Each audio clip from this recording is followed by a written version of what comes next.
l'outil? Oui, le terme utilisé est plus fort. C'est une mutation. Une mutation, comme... Comme le passage du cheval à l'avion, par exemple. Une transformation radicale de nos capacités, de notre manière de faire. Un outil, on le contrôle, on le maîtrise, alors qu'une IA, dans cette vision, elle s'entraîne, elle apprend de nos données, et elle finit par agir. Et parfois, oui, de manière plus performante que l'humain qui l'a initialement guidé. Cette distinction entre contrôler et entraîner, elle est intéressante. Ça suggère une forme d'autonomie qui émerge, non? C'est un peu ça, oui. Une autonomie dans l'action, une fois la phase d'apprentissage passée.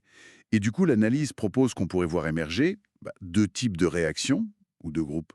Lesquels? D'un côté, ceux qui s'adaptent, qui expérimentent, qui apprennent à piloter ces nouvelles IA, si on veut. D'accord, les early adopters en quelque sorte. Voilà.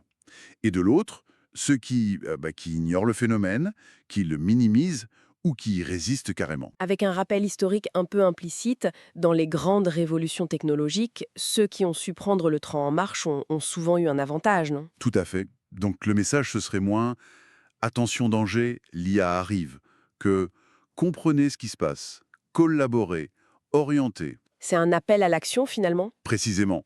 Et c'est pour ça que, même si le constat de départ peut sembler un peu brutal, la conclusion n'est pas totalement pessimiste. Au contraire. Ah! Oui, elle invite à la